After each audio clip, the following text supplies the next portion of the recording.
Il meraviglioso segreto delle anime del purgatorio. Suor Emanuel Maillard intervista Maria Simma.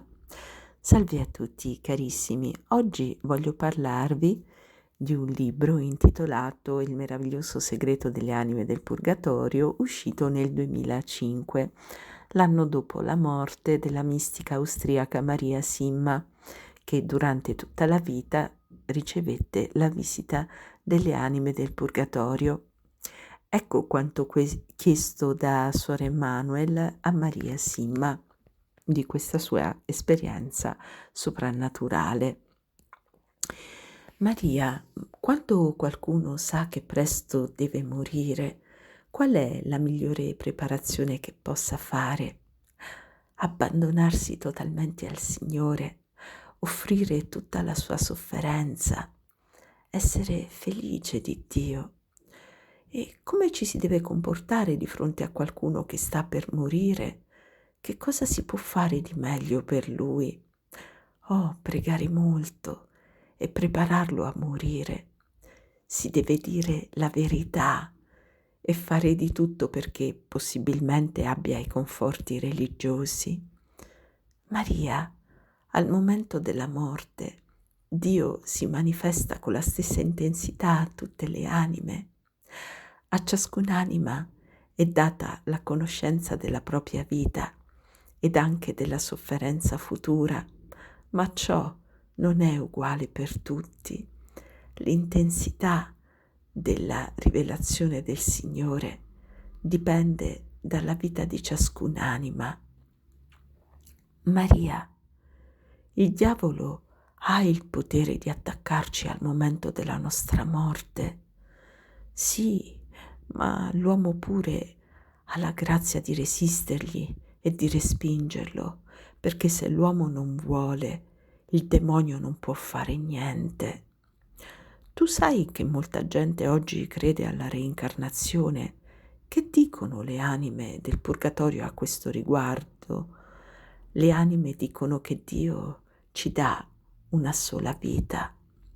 Ma lo sai, alcuni sostengono che una sola vita non è sufficiente per conoscere Dio e per avere il tempo di convertirsi veramente e pensano che ciò non sia giusto.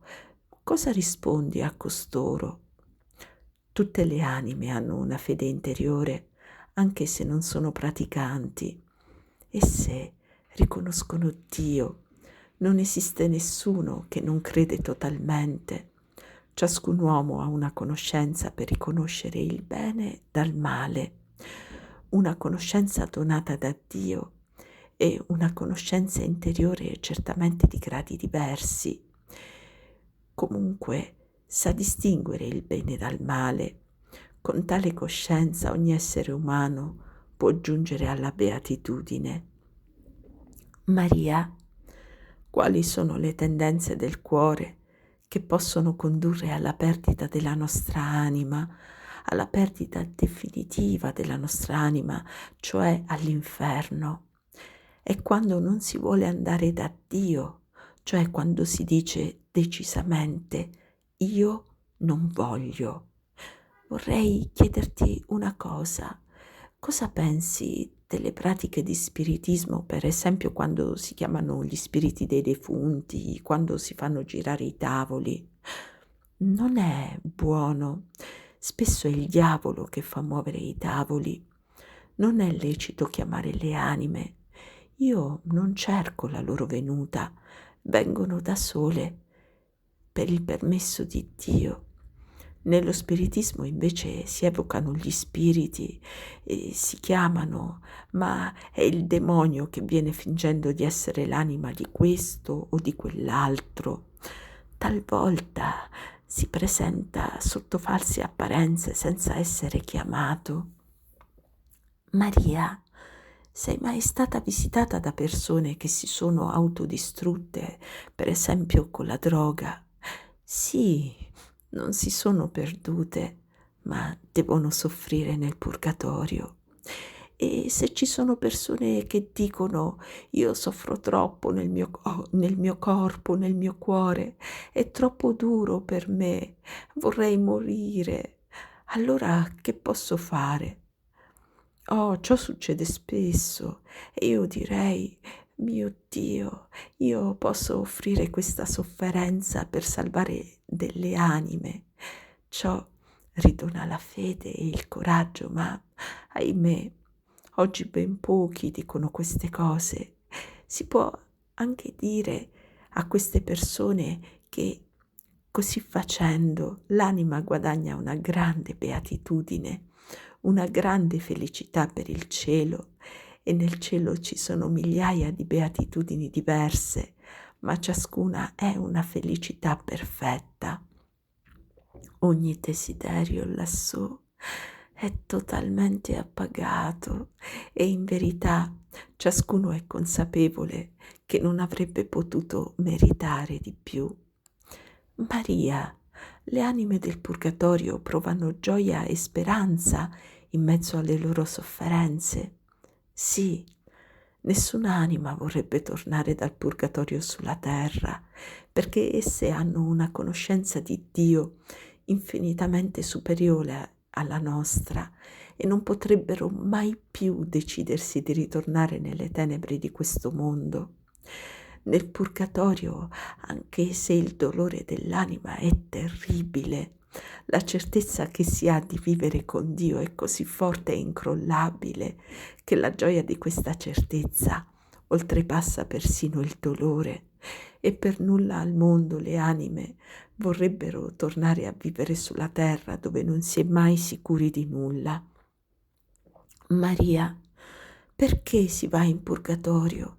Quali sono i peccati che fanno andare con più frequenza le anime in purgatorio?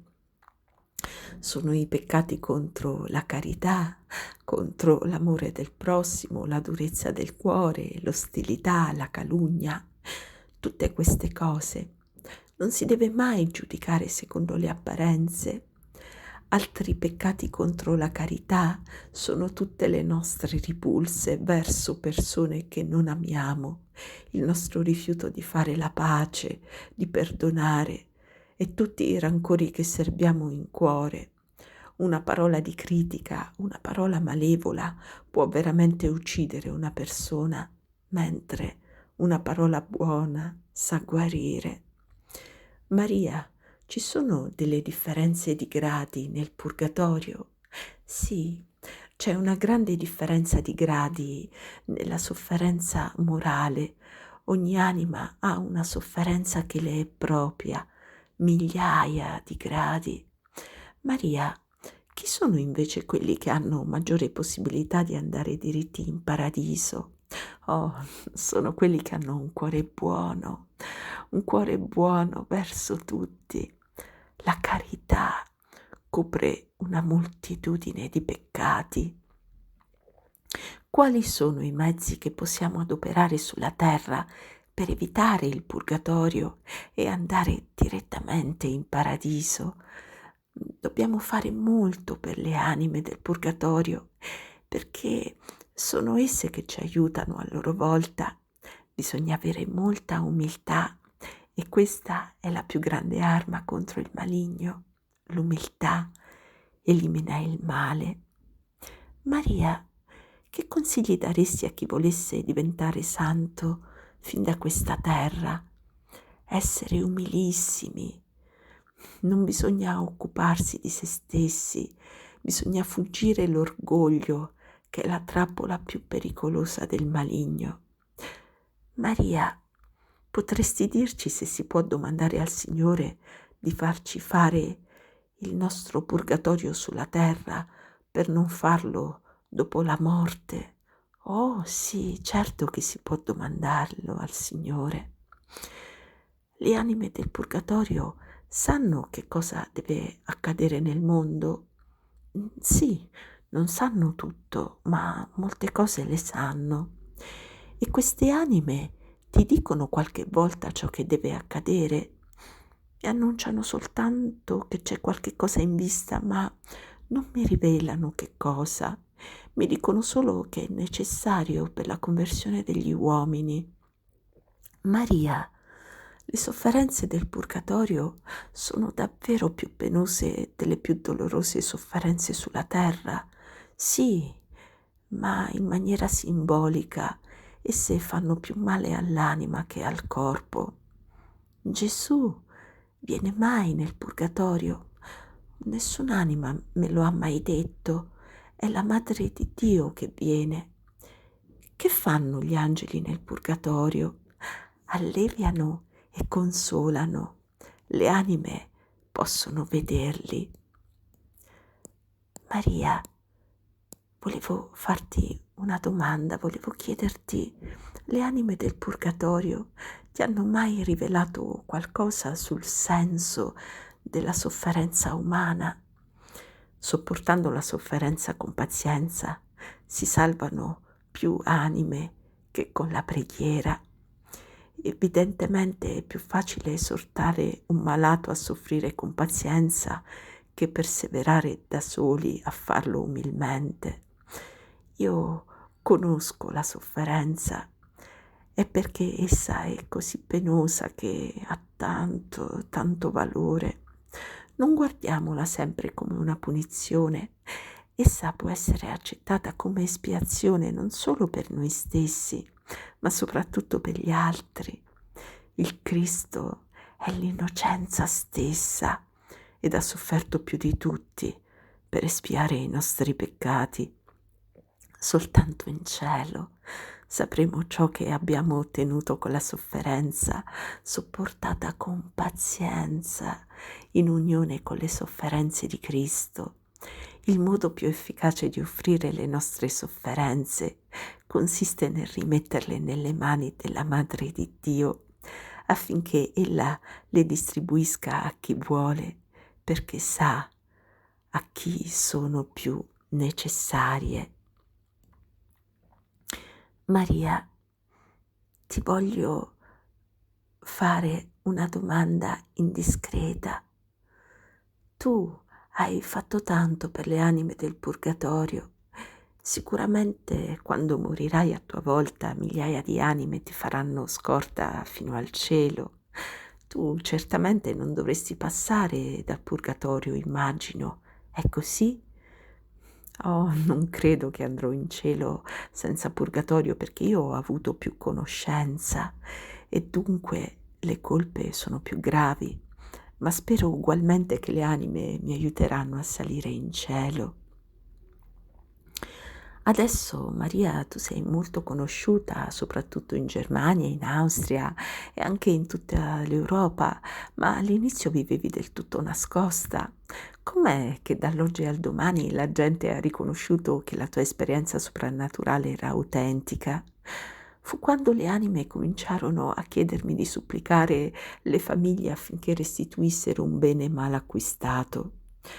Molte anime sono venute a trovarla per dire: vai dalla mia famiglia in tale villaggio, e questo villaggio lei non lo conosceva, per dire ad un padre, ad un figlio, ad un fratello di restituire tale proprietà, tale somma di denaro, tale oggetto che nel luogo tal dei tali si era procurato in malo modo, e quell'anima sarà liberata dal purgatorio quando questo bene sarà restituito.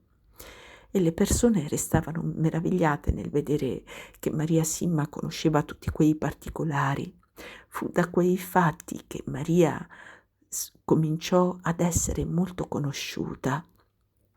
Maria, c'è un riconoscimento ufficiale della Chiesa riguardo al carisma che tu eserciti verso le anime del purgatorio ed anche verso coloro che sono toccati dal tuo apostolato?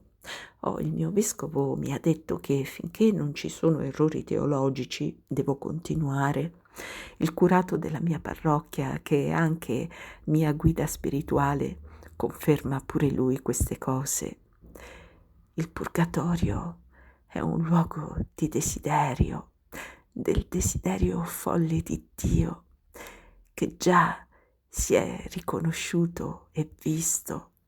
ma al quale l'anima non è ancora unita.